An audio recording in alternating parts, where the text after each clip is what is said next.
സമരാഗ്നി ആരംഭിച്ചിട്ട് 5ാമത്തെ ജില്ലയാണ് നാം ഇന്ന് കവർ ചെയ്യുന്ന മലപ്പുറം ജില്ല. കടന്നു വന്ന എല്ലാ ജില്ലകളിലും ഒരു പുതിയ ആവേശത്തിന്റെ തുടിപ്പ് നമുക്ക് സ്പർശിക്കാൻ സാധിച്ചു എന്നതാണ് ഈ സമരജാഥയുടെ ഏറ്റവും വലിയ വിജയമെന്ന് എനിക്ക് തോന്നുന്നു. എവിടെയും ജനക്കൂട്ടം നമ്മെ വളരെയേറെ ആകർഷിച്ചു. നാം പറയുന്ന രാഷ്ട്രീയം ഉൾക്കൊള്ളാൻ സാധിക്കുന്ന ഒരു സദസ്സാണ് എന്ന് അവരുടെ രാഷ്ട്രീയപരമായ അറ്റൻഷനിലൂടെ ബോധ്യപ്പെടാനും നമുക്ക് സാധിച്ചു.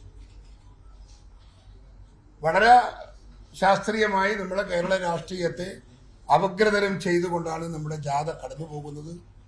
ജനമനസ്സിൽ കേരളത്തിൽ ഇടതുപക്ഷ സർക്കാരിനെതിരെയും കേന്ദ്രത്തിൽ BJP സർക്കാരിനെതിരെയുമുള്ള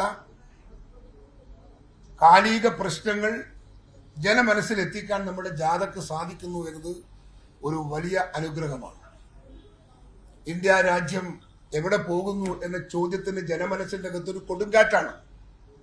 ഓരോ ദിവസവും അനുവർത്തിച്ചു വരുന്ന നരേന്ദ്രമോദിയുടെ പ്രവർത്തനം ഈ രാജ്യത്തിന്റെ ഐക്യത്തെയും ഈ രാജ്യത്തിന്റെ മതേതരത്വത്തെയും തകർക്കുന്ന ഒന്നാണ് എന്ന് ജനമനസ്സുകളിൽ അതെത്തിക്കാൻ നമുക്ക് ഈ സമരാഗ്നി കൊണ്ട് സാധിച്ചു എന്നതാണ് നമ്മെ സന്തോഷിപ്പിക്കുന്ന ഘടകം. അതുപോലെ സംസ്ഥാന രാഷ്ട്രീയത്തിൽ ഇടതുപക്ഷ സർക്കാരിന്റെ പ്രവർത്തനങ്ങൾ ഞങ്ങളിപ്പോ രാവിലെ ഞങ്ങൾ ജനങ്ങളെ കാണുന്നുണ്ട്. അതുപോലെ ഇടതുപക്ഷ സർക്കാരും ജനങ്ങളെ കണ്ടിരുന്നു. പക്ഷെ ഇടതുപക്ഷ സർക്കാർ ജനങ്ങളെ കണ്ടത് സമൂഹത്തിന്റെ അകത്ത് ദാരിദ്ര്യത്തിൽ അല്ലെങ്കിൽ താഴെത്തട്ടിൽ ജീവിക്കുന്ന സാധാരണക്കാരെയല്ല.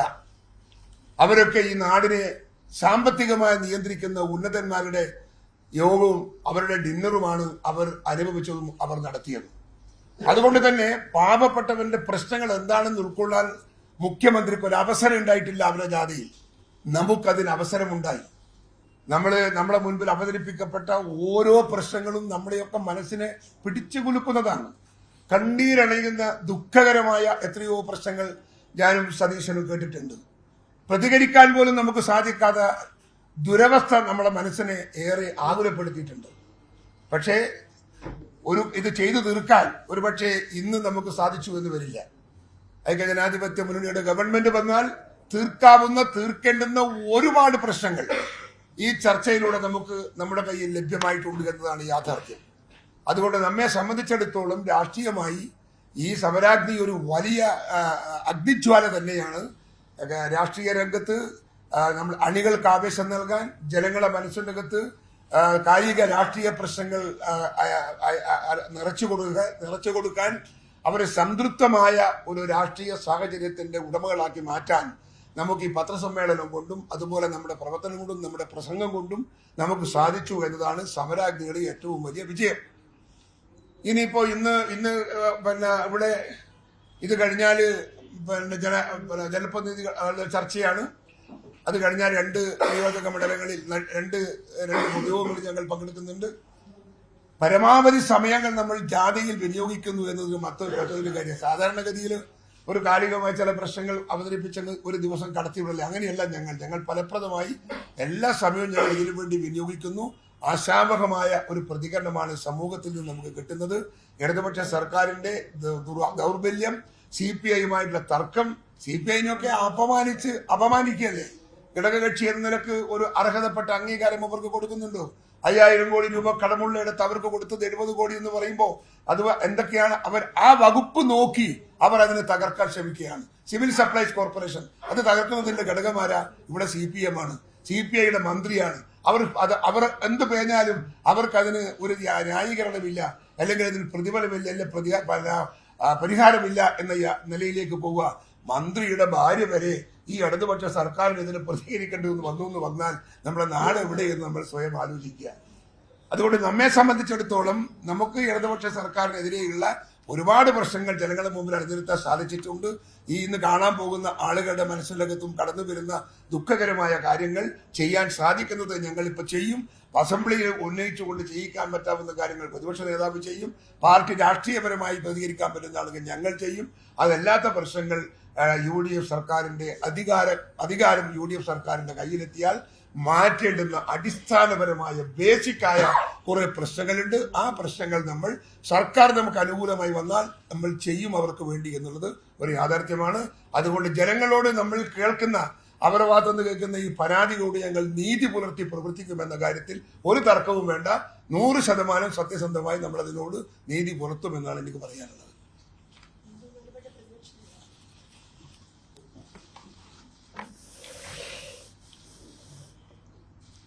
പ്രസിഡന്റ് പറഞ്ഞതുപോലെ സമരാഗ്നി ഞങ്ങൾ പ്രതീക്ഷിച്ചതിൻ്റെ അപ്പുറത്തേക്കാൾ വലിയൊരു ജനസ്വീകാര്യതയാണ് ഇതിന് കിട്ടുന്നത്. രണ്ടാമത്തെ കാര്യം, അതിൻ്റെ ജനകീയ ചർച്ചാ സദസ്സിൽ കേരളത്തിൻ്റെ സങ്കടങ്ങൾ കേന്ദ്ര ഗവൺമെൻറ്റും സംസ്ഥാന ഗവൺമെൻറ്റും ഉണ്ടാക്കിയ ദുരിതപൂർണമായ ഒരു അവസ്ഥയുടെ പ്രതിഫലനമാണ്, വിതുമ്പലുകളാണ്. മനുഷ്യൻ ജീവിക്കാൻ പ്രയാസപ്പെടുന്നതിൻ്റെ സങ്കടങ്ങളും കഥകളുമാണ് അവിടെ വിവരിക്കപ്പെടുന്നത്. ഈ സംസ്ഥാനത്തിൻ്റെ യഥാർത്ഥ സാധാരണക്കാർ അനുഭവിക്കുന്നതിൻ്റെ ഒരു നേർചിത്രം എന്താണ് എന്ന് ആ ജനകീയ ചർച്ചാ സദസ്സുകളിലൂടെ നമ്മൾ ബോധ്യപ്പെടുകയാണ്. നമ്മൾ പറഞ്ഞു, കേരളം തകർത്ത് തരിപ്പണമാക്കിയവർ സാമ്പത്തികമാക്കി. ഇന്നലെ നിയമസഭയുടെ ടേബിളിൽ 2022 വരെ പൂർത്തിയാക്കിയ സാമ്പത്തിക വർഷത്തിലെ C&AGയുടെ ഓഡിറ്റ് റിപ്പോർട്ട് വെച്ചു. ആ ഓഡിറ്റ് റിപ്പോർട്ടിൽ എന്താണ് പറഞ്ഞിരിക്കുന്നത്? കഴിഞ്ഞ 5-6 വർഷക്കാലമായി പ്രതിപക്ഷം നിരന്തരമായി നിയമസഭയ്ക്കകത്തും പുറത്തും പറയുന്ന കാര്യങ്ങൾ ആവർത്തിക്കപ്പെട്ടിരിക്കുകയാണ്. 25,874 കോടി രൂപ മറച്ചുവെച്ചു എന്നാണ് കണക്കിൽ നിന്ന്. എങ്ങനെയാ? ബജറ്റിന് പുറത്ത് കിഫ്ബി ഉണ്ടാക്കി, പെൻഷൻ കമ്പനി ഉണ്ടാക്കി, 25,874 കോടി രൂപ ഇവിടെ കടമുണ്ടാക്കി, അധിക ബാധ്യത ഉണ്ടാക്കി. എന്നിട്ട് ആ അധിക ബാധ്യത കടം തീർക്കുന്നത് എങ്ങനെയാ? കടം തീർക്കുന്നത് ബജറ്റിൽ നിന്ന്. അപ്പൊ കടമെടുപ്പാണ് യഥാർത്ഥത്തിൽ. അത് ഞങ്ങൾ പറഞ്ഞു, ഇത് അപകടം ചെയ്യും. ഇതൊരു അവസാന സമയമാകുമ്പോഴേക്കും നമുക്ക് ഏറ്റവും ബുദ്ധിമുട്ട് നിറഞ്ഞൊരു സാഹചര്യം ഉണ്ടാക്കും. ആ ബുദ്ധിമുട്ട് നിറഞ്ഞ സാഹചര്യം പ്രതിപക്ഷം നേരത്തെ പറഞ്ഞ സാഹചര്യമാണ് ഇന്നിപ്പോൾ ഉണ്ടായിരിക്കുന്നത്. ഇന്നിപ്പോൾ സംസ്ഥാനത്തിന്റെ കടമെടുപ്പ് പരിധിയിൽ നിന്ന് ആ തുക മാറ്റാൻ വേണ്ടി ആവശ്യപ്പെട്ടിരിക്കുകയാണ്. കാരണം ഇത് നിയമമാണ്. സംസ്ഥാന നിയമസഭ അടക്കം പാസാക്കിയ നിയമത്തിന്റെ ലംഘനമായിട്ടാണ് ഈ കിഫ്ബി ഒരു വരുമാനം ഉണ്ടാക്കുന്നില്ല. വരുമാനം ഉണ്ടാക്കാത്തത് കൊണ്ട് അതുണ്ടാക്കി വെക്കുന്ന നഷ്ടം നികത്തേണ്ടത് ആരാ? സ്റ്റേറ്റ് ബജറ്റിൽ നിന്ന്, സഞ്ചിത നിധിയിൽ നിന്ന് പണം എടുത്തിട്ടാണ് നിവർത്തുന്നത്. അപ്പൊ പ്രതിപക്ഷം പറഞ്ഞത് അടിവരയിട്ട് ആവർത്തിക്കുകയാണ് C&AG റിപ്പോർട്ടിൽ പറഞ്ഞിരിക്കുന്നത്. കേരളത്തെ സാമ്പത്തികമായി ഇത്രയും വലിയൊരു തകർന്ന അവസ്ഥയിൽ എത്തിച്ചിരിക്കുന്നത് ഈ ഗവൺമെന്റ് ആണ് എന്ന കാര്യത്തിൽ യാതൊരു സംശയവുമില്ല. ജനങ്ങളെ പൊറുതിമുട്ടിക്കുകയാണ്. നിങ്ങളറിയണം, കഴിഞ്ഞ വർഷത്തെ ബജറ്റും ഈ വർഷത്തെ ബജറ്റിന്റെയും ഇടയിൽ 2 പ്രാവശ്യം വൈദ്യുതി ചാർജ് കൂട്ടി, 1 പ്രാവശ്യം വെള്ളക്കരം കൂട്ടി, കെട്ടിട നികുതി കൂട്ടി, ഇന്ധന നികുതി കൂട്ടി, എല്ലാ സർവീസുകളുടെയും ചാർജ് കൂട്ടി, എല്ലാ സർവീസുകളുടെയും ചാർജ് കൂട്ടി. അവസാനം വിലക്കയറ്റമുണ്ടായി, രൂക്ഷമായ വിലക്കയറ്റമുണ്ടായി. അപ്പോൾ വളരെ പ്രയാസം നിറഞ്ഞ സാഹചര്യത്തിൽ മനുഷ്യർ ജീവിക്കുകയാണ്. ജപ്തി നടപടികൾ കേരളത്തിൽ ഏറ്റവും കൂടുതൽ ചരിത്രത്തിൽ ഉണ്ടായത് കഴിഞ്ഞ വർഷമാണ്. കിടപ്പാടങ്ങളും കൃഷിയിടങ്ങളും ജപ്തി ചെയ്യപ്പെടുകയാണ്. ലക്ഷക്കണക്കിന് നോട്ടീസുകൾ ധനകാര്യ സ്ഥാപനങ്ങളിൽ നിന്ന് പ്രവഹിക്കുകയാണ്. ആ സമയത്താണ് പൊതുവിപണിയിൽ വിലക്കയറ്റം ഉണ്ടാകുമ്പോൾ ഇടപെടേണ്ട സപ്ലൈകോയെ ഈ ഗവൺമെന്റ് തകർത്ത് കളഞ്ഞത്. 3000 കോടി രൂപയുടെ നഷ്ടമാണ്. സപ്ലൈകോയിൽ ഒരു സാധനമില്ല. 13 സബ്സിഡി കൊടുക്കേണ്ട 13 നിത്യോപയോഗ സാധനങ്ങൾ ഇല്ല. അതിന് ഏറ്റവും രസകരമായ കാര്യം, ഇന്നലെ എടുത്ത തീരുമാനം സബ്സിഡി കുറയ്ക്കാൻ വേണ്ടിയിട്ടാണ്. ഗവൺമെന്റ് ഇടതുമുന്നണി ജനങ്ങൾക്ക് വാഗ്ദാനം ചെയ്തത്, ഞങ്ങൾ അധികാരത്തിൽ ഇരിക്കുമ്പോൾ സപ്ലൈകോയിലെ നിത്യോപയോഗ സാധനങ്ങളുടെ വില വർദ്ധിക്കില്ല എന്ന വാക്കാണ് കൊടുത്തത്. അതുകൂടി പറഞ്ഞിട്ടാണ് ജയിച്ചു വന്നത്. എന്നിട്ട് ഇപ്പോ നേർപകുതിയാക്കി സബ്സിഡി കുറച്ചിരിക്കുന്നു. അപ്പൊ മാവേലി സ്റ്റോറിലെ സാധനങ്ങളുടെ വില കൂടും. അതിന്റെ പ്രതിഫലനം പൊതുമാർക്കറ്റിൽ ഉണ്ടാവും. അവിടെ കൃത്രിമമായ വിലക്കയറ്റവും സ്വാഭാവികമായ വിലക്കയറ്റവും മാർക്കറ്റിൽ ഉണ്ടാവും. അപ്പൊ ഇവരുടെ എടുക്കുന്ന ഓരോ തീരുമാനങ്ങളും സാധാരണക്കാരന്റെ ജീവിതത്തെ സങ്കടപ്പെടുത്തുന്നതാണ് എന്നതാണ് പ്രധാനപ്പെട്ട കാരണം. അതുകൊണ്ട് അടിയന്തിരമായി സബ്സിഡി കുറയ്ക്കാനുള്ള തീരുമാനം പിൻവലിക്കണം.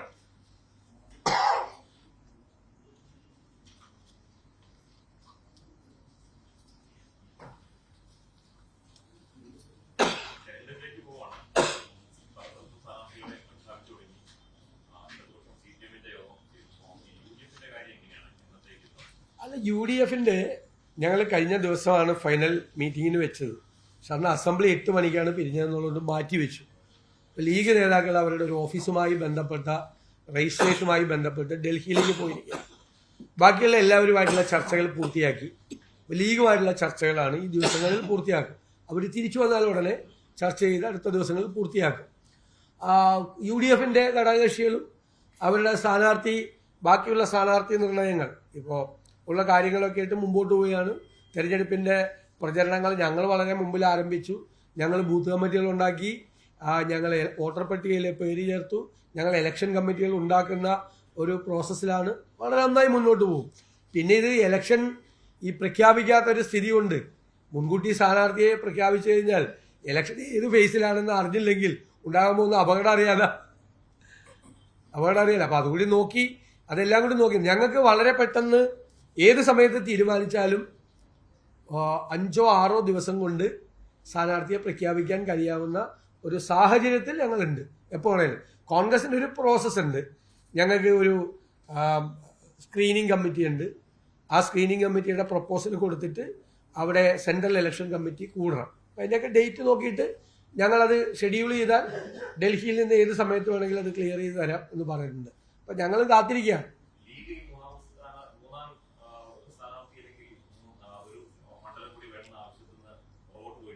അല്ല, ഞങ്ങൾ അങ്ങനെ ഒരുപാട് ചർച്ചകൾ നടത്തിയിട്ടില്ല. ഒരു റൗണ്ട് ചർച്ചകൾ മാത്രമേ നടത്തിയിട്ടുള്ളൂ. ആ ചർച്ചകളിൽ അങ്ങനെ പല ആവശ്യം വന്നിട്ടുണ്ട്. പല ഘടകകക്ഷികളും പല രീതിയിലുള്ള ആവശ്യം ഉന്നയിച്ചിട്ടുണ്ട്. അതെല്ലാം സ്വാഭാവികമായിട്ടുള്ള ഇതാണ്. സാഹചര്യങ്ങളെല്ലാം എന്താണെന്ന് മനസ്സിലാക്കിയിട്ട് ആ കാര്യത്തിൽ ഒരു തീരുമാനം എടുക്കും.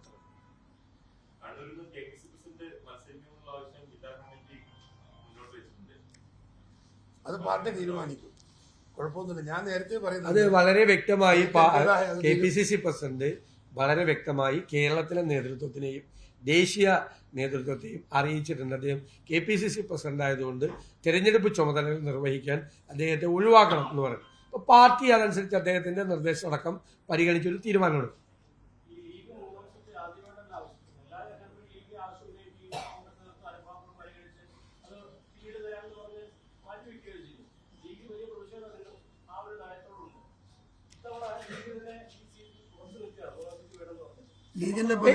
ഞങ്ങൾ വളരെ കോഡിയലായിട്ടുള്ള ചർച്ചകൾ നടന്നു.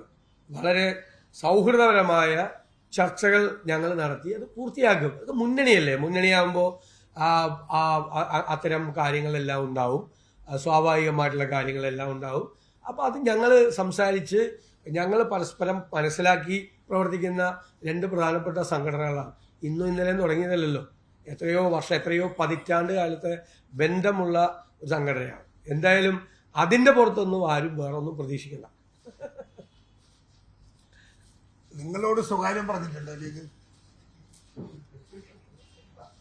നിങ്ങൾ പത്രക്കാര് കാണിക്കുന്ന ഈ ഒരു ഇതുണ്ടല്ലോ, ജാഗ്രത ഈ ലീഗിന്റെ കാര്യത്തിൽ, അങ്ങനെ പ്രശ്നം നമ്മൾ തമ്മിലില്ല. എത്ര തവണ നിങ്ങളുടെയൊക്കെ പറഞ്ഞു.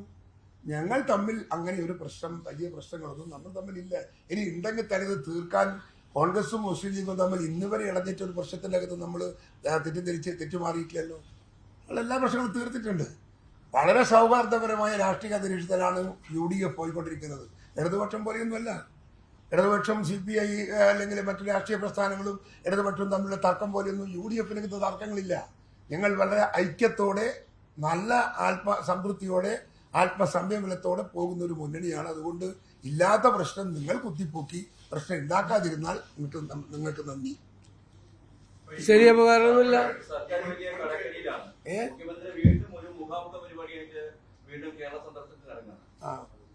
ഇത് വ്യാപകമായ പിരിവാണ്. കേരളീയത്തിന്റെ പേരിൽ നടന്ന പിരിവ് കണക്കില്ല.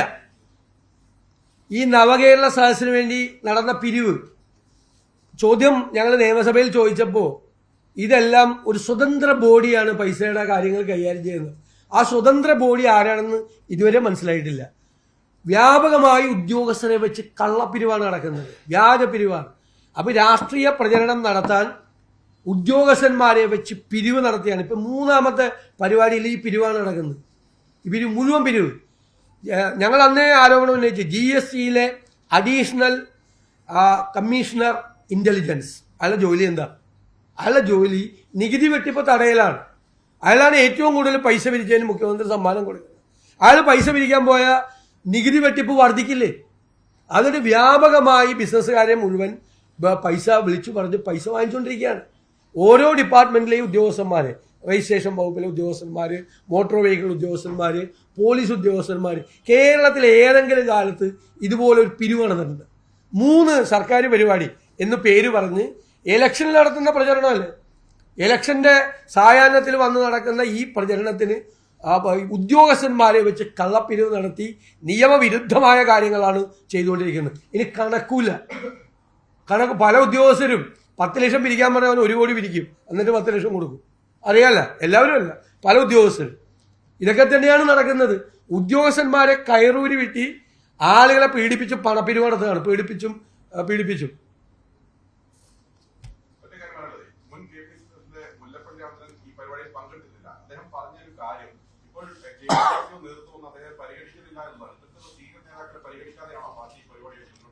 അദ്ദേഹം സാധാരണ എല്ലാ പരിപാടികളിലും പങ്കെടുക്കാറുള്ളതാണ്. അദ്ദേഹത്തെ അറിയിച്ചിട്ടുള്ളതുകൊണ്ടായിരുന്നു. അദ്ദേഹത്തിന് എന്തോ അസൗകര്യം കൊണ്ടാണ് വരായിരുന്നെന്നാണ് കരുതുന്നത്. അദ്ദേഹം എല്ലാ പാർട്ടി പരിപാടികളിലെല്ലാം പങ്കെടുക്കാറുണ്ട്. അദ്ദേഹത്തിന് ഏതെങ്കിലും തരത്തിലുള്ള ഒരു പരാതിയോ വിഷമോ ഉണ്ടെങ്കിൽ ഞങ്ങൾ അദ്ദേഹത്തെ നേരിട്ട് പോയി കണ്ട് ആ പരാതി പരിഹരിക്കും. അദ്ദേഹം കോൺഗ്രസിന്റെ മുൻ PCC പ്രസിഡന്റാണ്. മലബാറിലെ കോൺഗ്രസിന്റെ ഏറ്റവും സമുന്നതനായ നേതാവാണ്. ഞങ്ങളെല്ലാം ആദരിക്കുകയും ബഹുമാനിക്കുകയും ചെയ്യുന്ന നേതാവ്. അദ്ദേഹത്തിന് മനസ്സിന് വടകരയിലെ ഈ സ്വാഗത സംഘ ഓഫീസ്, ഈ പരിപാടിയുടെ സ്വാഗത സംഘ ഓഫീസ് അദ്ദേഹം ഉദ്ഘാടനം ചെയ്തു.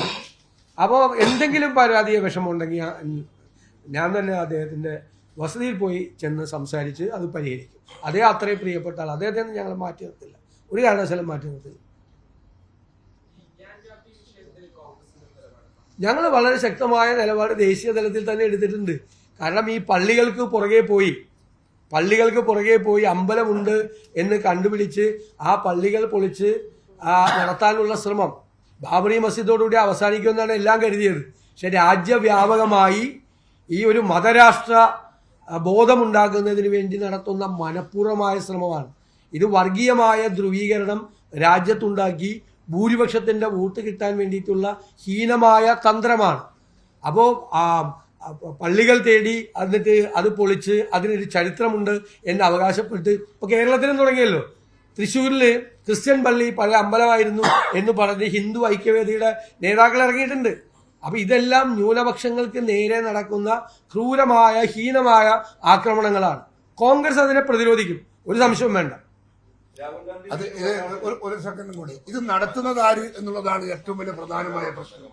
ഇന്ത്യ ഭരിക്കുന്ന ഇന്ത്യയുടെ പ്രധാനമന്ത്രിയാണ് ഈ മതപരമായ വികാരം കുത്തിയിളക്കി അതിന്റെ പ്രചാരകനായി ഈ രാജ്യം മുഴുവൻ നടക്കുന്നത് ഇന്ത്യന്റെ പ്രധാനമന്ത്രിയാണെന്ന് ഓർക്കുമ്പോഴാണ് നമ്മുടെ നിർഭാഗ്യത്തെക്കുറിച്ച് നമുക്ക് ആലോചിക്കാൻ പറ്റുക. ഇത്രയും വലിയൊരു മതേതരത്വമുണ്ടാക്കിയ ഒരു രാജ്യത്ത് അതിനെ തകർക്കാൻ വേണ്ടി മതാധിഷ്ഠിത രാജ്യമാക്കി മാറ്റാൻ ഒരു പ്രധാനമന്ത്രി ശ്രമിക്കുന്നു എന്ന് പറയുമ്പോൾ ഈ രാജ്യം എങ്ങോട്ട് പോകുന്നു എന്നതിനെ കുറിച്ച് മാധ്യമങ്ങളൊക്കെ നിങ്ങളത് വളരെ കെയർ എടുക്കേണ്ട വിഷയമാണ്. മനസ്സിലേക്ക് എത്തിക്കേണ്ട വിഷയമാണിത്. ഒരു പ്രധാനമന്ത്രി അവിടെ ഇവിടെയും പോയി പ്രസംഗിക്കുകയാണ്. അവിടെ അമ്പലമുണ്ട്, ഇവിടെ അമ്പലം ഉണ്ടാക്കണം, ലോകം മുഴുവൻ അമ്പലം ഉണ്ടാക്കാൻ പോവാണ് പുള്ളി.